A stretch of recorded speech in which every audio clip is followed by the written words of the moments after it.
Howdy, welcome back to another video. It is the 21st of October. It's a Monday afternoon. I've got 3:25 p.m. Had a good day today, pretty chilled. I think I mentioned it. I mentioned it more or less all last week. The heat has more or less picked up pretty bad here in Townsville, but I don't want to say anything else because I know it's going to get worse. Oh, I've been warned it's going to get worse. So, I've got a poem here that I was sent to me by a friend called The Idealist by Pablo Neruda. So I'll just quickly look him up. He was a Chilean poet and diplomat who won the 1971 Nobel Prize in Literature. Yes, I think he was, doesn't say too much. He became known as a poet when he was 13 years old and wrote in a variety of styles, including surrealist poems, historical epics, political manifestos. So the Idealist will have a read of that. You start dying slowly if you do not travel, if you do not read, if you do not listen to the sounds of life, if you do not appreciate yourself. You start dying slowly when you kill your self-esteem, when you do not let others help you. You start dying slowly if you become a slave to your habits, walking every day on the same paths. If you do not change your routine, if you do not wear different colors, or if you do not speak to those who don't know. You start dying slowly if you avoid to feel passion and the turbulent emotions, those which make your eyes glisten and your heart beat fast.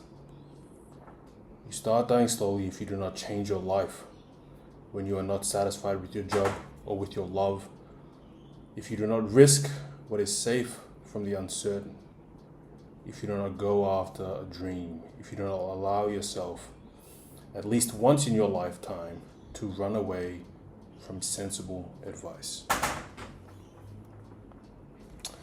Okay, that was The Idealist.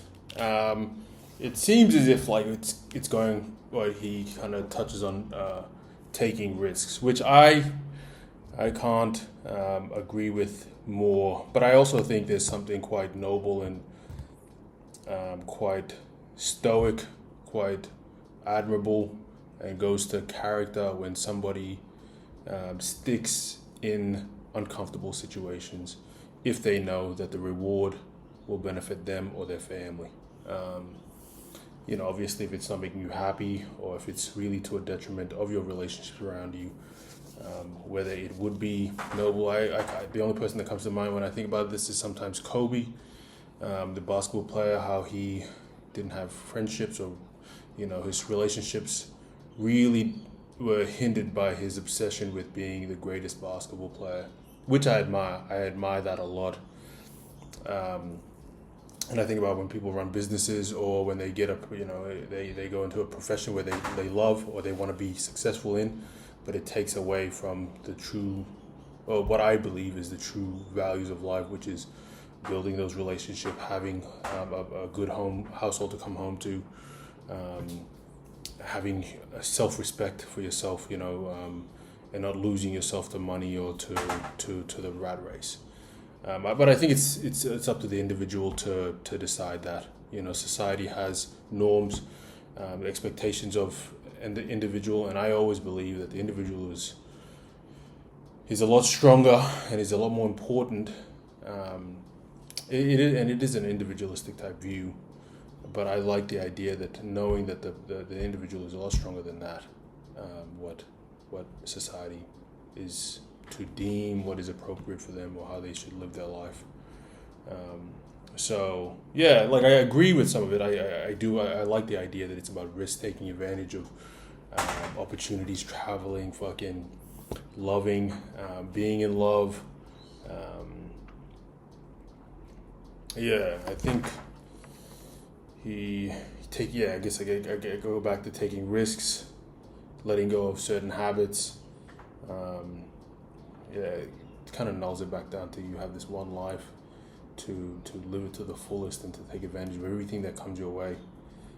But yeah, I think the one thing about like if you do not change your, if you're not satisfied with your job or if you're not satisfied with your love, I think like when I think about that, I think sometimes your job is not meant to be easy. Your your relationships aren't meant to be easy. They're meant to be hard. They're meant to be challenging. But it's overcoming those situations, those challenges that usually make it so much stronger.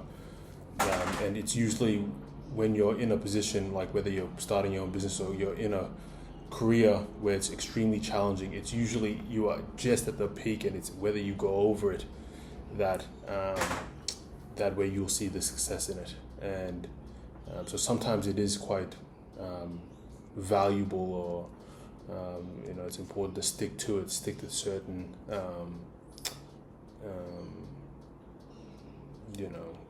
jobs or relationships in your lives. It's yeah. So I agree. Some points of this poem, um, some of it I don't. You know what I mean? But it's finding that balance. Every individual has their own priorities that they need to sort out, and you kind of work that out through life as life goes on. A lot of things I value now, I did not value at the start of the fucking year, or let alone 10 years ago. You know what I mean? So that's it. It's just more for me. It's more or less just figuring it out. So yeah, but that was Pablo Neruda, the Idealist. Deuces. I'll see you guys tomorrow.